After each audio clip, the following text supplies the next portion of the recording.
Yep, he entered with a sink. The only thing that we didn't realize, he was coming to sink Twitter.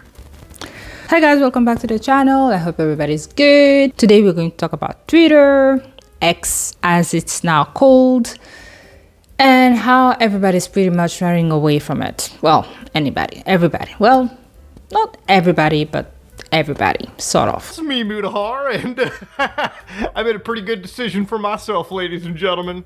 Yeah, I deleted my own Twitter account there, boyos. Yep, it's completely gone. Now you might be like, whoa, why would somebody jump down and do something like that, Muta? I am disappointed how we went from Twitter, that was pretty much the best platform out there, to now being X, the place where people cannot actually run away, where everybody is trying to close their account. Alright, let's start from the beginning. Twitter was created in 2006 by Jack Dorsey, Noah Glass, B. Stone, and Evan Williams, and it was actually launched on July. By 2012, it gained more than 100 million users, produced 350 million tweets daily. Yes, we used to call them tweets. I actually missed those times. And it was pretty much going well. And I want to say that to me, what actually was killing Twitter was the fact that somebody such as Trump and other people were really using the social media for free speech, but more hate speech. And before we even get to that, I have to say that myself, I thought about Twitter as a platform that was fun, but at the same time pretty serious. You could talk, and I've actually talked to celebrities on that platform. You could direct message them, for some of them who had their envelope open up. You could actually talk to a couple of people and create relations, work relations, friendly relations. You can create your business, open your YouTube account and link it to the platform over there. So, a way to actually communicate with a lot of people, quick, easy, etc. It used to be in the beginning 140 letters, and after that now you could do a lot of things. You now have the thread, so a couple of things. So it was a platform that did pretty well, that everybody liked, I think, in a way. But we started having a lot of people who decided to express themselves pretty loosely. Again, as we know, you have the First Amendment. A couple of people were against, not me personally, but was the fact that they felt that the First Amendment was not respected. So people were saying that there's not enough free speech. And I have to say, this is the time, obviously, where Trump had been president, was using it for a whole lot of what he called himself fake news. Anybody could invent something, anybody could actually have hate speech towards somebody else, and they were really trying to moderate it. And their way of moderating it, Dorsey and friends, was obviously to block people's accounts, give warning before they block. If it was crazy, they would just block you and remove you from their platform. This is something that Elon Musk did not like. At some point, Elon Musk expressed his point of view on Twitter. And I believe that it was just somebody who told him, maybe you should buy it. On April 2022, he tweeted, "I made an offer," which people were surprised about. As Twitter was a company with shares and each share had a price, and he wanted to actually buy the whole of it. Well, the whole of it, sort of. Well, it still has multiple owners, such as Al-Walid from Saudi Arabia, and yes, your boy Diddy. Your boy, I'm just saying your boy. But yes, Puff, Sean Diddy, Puff Sean Diddy Combs, Puff Daddy, Diddy, is also one of the owners of Twitter. So he decided to buy all of the shares that were actions and belonged to the rest of us for a price. For some reason, he made an offer. Then when they were supposed to sign, he rescinded. He got sued about it. And in October, he came back and decided to pay the money. And he bought it for $44 billion. And he entered with the sink. And since then, it is sinking. Sinking and sinking. So since he acquired Twitter, in October 2022, he has just gone crazy. So one of the first thing he did was literally fired at least 750 people via email. He just sent out an email, check your mail, and that was it. The new chapter has begun at Twitter, and for half the people who work there, they will not be part of it. They were let go today, finding out by email that they no longer have a job. It's a Twitter bloodbath. Nearly 4,000 fired in one fell swoop. Half the global workforce. 3,700 workers being told, yeah, we don't need your services anymore. I mean, that's a lot of people. And you know what? They found out via email. We regret to inform you your position has been impacted. Many of the laid-off workers posted images of their locked company laptops. Their passwords no longer work. They are reacting on, where else, but Twitter. This sucks. These office buddies posted a last teary-eyed elevator selfie. This guy is showing nothing but love, saying his time at Twitter was an absolute honor. The platform has been criticized for embedding the increase of misinformation, disinformation, and hate speech. In July 2023, he decided to take the bird down as Twitter and called it X, which really, I really did not like that. I mean, we loved our bird. It was all about the tweeting. And I still said, we tweet. We don't actually post. It's just ridiculous. Everybody posts. And the beauty of Twitter was actually just retweet. And we all knew what tweeting we all know what tweeting means. We could retweet, we could do this and do that. So not only that all of these things are happening, everybody that was blocked and were kicked off the platform got back a chance to come back with a vengeance, and it has been horrible. He himself actually spread a lot of misinformation. He is getting sued left, right, and center for the disinformation that he spreads on X himself. One of the person that sued him is Ben Brody, 22, who Helen has falsely accused of being affiliated with a neo-Nazi group. And the guy was like, no, this is not me. And he's like, well, yes, because he was following already the tendency and the misinformation that was already on X at that point. And he doesn't double down. That is one of the things that he did. He's also being sued by Iman Khalifa, that they went on to the thing saying that it is a trans person. Then after that, they were like, no, she's just a plain man. She has this and that. You know how it's going. He had the whole thing with his kids changing gender, again, sitting around for an interview, not really on X, but more on YouTube, because he was being interviewed by Jordan Peterson. And I mean, every time that he has something to say, he just goes out there and says it. Good, bad, ugly, the truth, or a lie. He does not mind. He's just using this thing. And for somebody who was saying that everybody is allowed to use their platform as free speech, what people actually realize is the fact that every time you go against what he says and he sees your tweets, you're out of X. He will block you. So it is free speech until he does not agree with you. The other thing that you will find now on X is the fact that it is just a nonsense network. Let's say you decide that you see a story you like and you click to actually see the comment section. You will probably scroll for 10 minutes before even seeing anybody that is reacting to the story that you clicked on, because what you will see are trolls, stories that don't even have to do with anything. And if you're like me and you forget really quickly, you will actually even wonder what you clicked on in the first place, because the only thing that you'll be seeing is this person say this, fights here and there, something really nasty, corn, very bad pictures of OF people, everything. It has been is now a disgusting platform. And after that, every time you will type something, you will have bizarre people starting to follow you again. A lot of them are from the OF community. And you just wonder what in the world is going there. I've tried to block a couple of people that are just like always, or channels that are always like, let's do this, let's do that. Because let's not forget, after firing the multiple people he did, one of his first things that he did was also to ask us to pay to be on Twitter, something that we had never done before.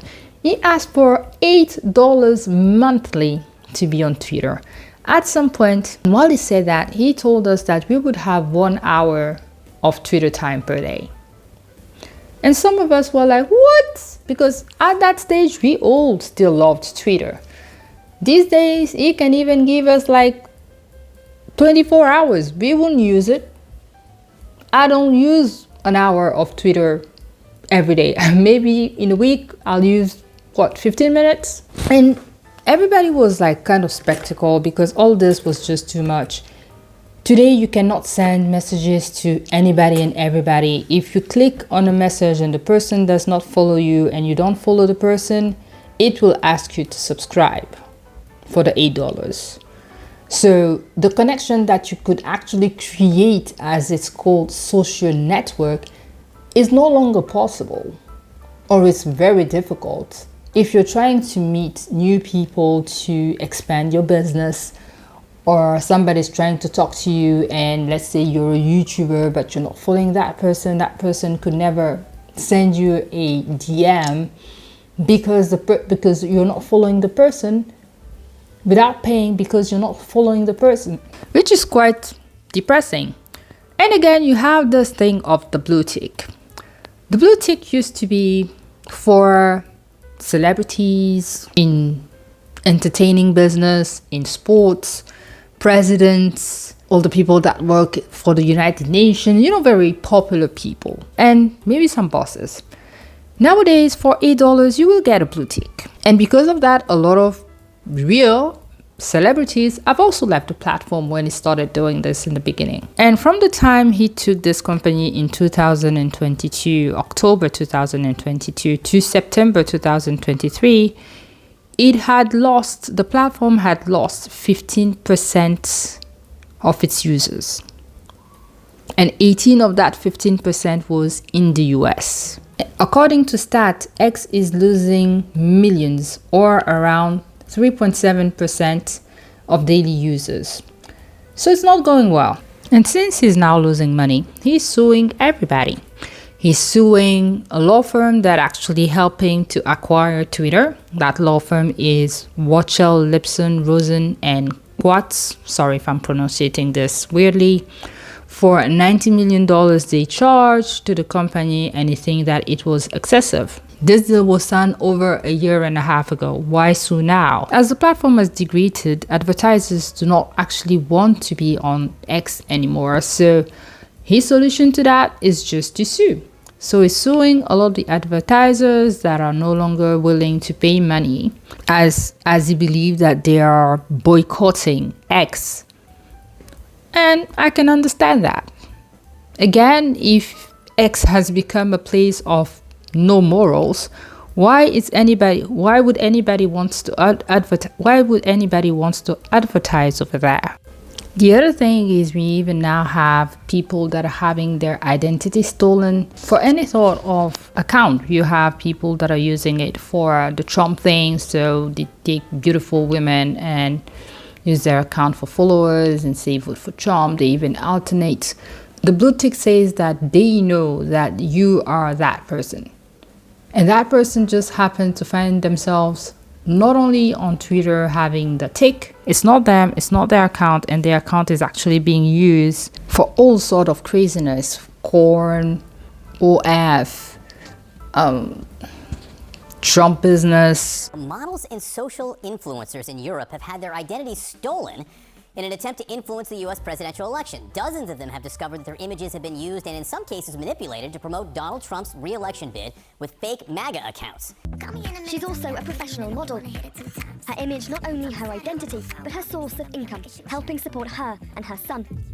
But it's been stolen, used in a pro-Trump account on X, attracting nearly 30,000 followers in less than 6 months. Here's Luna. Yeah, that's very crazy. And when you see these views, it's saying vote for Trump in 2024, what's your reaction? To be honest, what the was my reaction? That was my reaction, because I have nothing to do with the United States, with Trump, or the political Thanks, over there. And if people following this account believe that this is you, what do you want to say to them? That is definitely not me.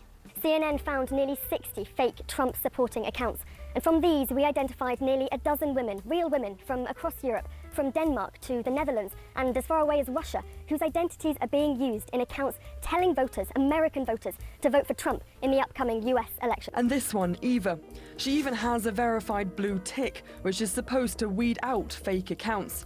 We ran the suspicious X photos through a reverse image search engine and found they were lifted from Instagram posts. Certain patterns emerged. The fake accounts repost each other. It's a sign of a coordinated campaign. This t-shirt, before and then Trump 2024. For now, we don't know who is behind all these accounts. And Twitter is actually getting into more trouble as a judge has ordered decided to actually shut down Twitter completely until Elon actually appoints somebody to be the representative of Twitter in Brazil, and also pay a fine pay fine in the amount of $3.28 million. That judge also actually told people that anybody that will use a VPN to be able to access Twitter will actually also be fined. So just to make sure that nobody even tries to use Twitter/X in the country, which I think is a pretty good decision for such entrepreneurs who are always trying to cut their losses and not pay fines in other people's countries. So I think that is actually pretty cool. We'll see what the story is going to become. I don't know if this is the beginning of the end of X/Twitter. But that is actually very sad, because this used to be a platform. Again, one of the best platforms out there. Platform where you could connect with bosses of this company or that company. And it was between, to me, a Facebook and a LinkedIn, where it could still be fun, but where you could find serious people to speak about your different projects and all. It is now being a place where a lot of people are just avoiding to be in because of the negativity of it all, because of all the nonsenseness that you can find. It doesn't add value to be on X or to not be on X anymore. And again, you have big YouTubers such as Mutahar, who did enjoy speaking to his followers and subscribers through Twitter. And I think, again, Twitter was important, especially when you had a lot of issues with YouTube people and you needed to go and fight. You even had, at some point, like Facebook was down, and they came to Twitter to literally tell their users, sorry, Facebook is down, we'll be working on it. And we all laughed about it because it was, like a great had to come to another grade to actually talk about their misadventure. But it is sad because this man has just ruined the platform, talking about the fact that he wanted people to have free speech, completely destroyed a whole platform because he's just doing a lot of bullying out there. It is more about hate speech. It is more about making a whole lot of money from people who do not have a whole lot of money. You find yourself asking, and again, trying to control a whole lot of the narrative overall. And we do know that usually billionaires have just this tendency of buying media, and you can't really trust media. So now they're obviously going for anything that is social media after buying CNN, Post, Washington Post, Fox, and others. So again, I don't know if this is going to lead to closing down Twitter, which I really doubt would ever happen. But one thing is for sure, a lot of us are definitely quitting on Twitter/X. Tell me what you think in the comment section. Do not forget to like and subscribe. Do you think that it will make it? Do you think that they're probably going to go back to that facts are real, or if it's just plain lies? Tell me what you think. Do not forget to like and subscribe. I will see you in the next one. Take care of yourself. Faceless out.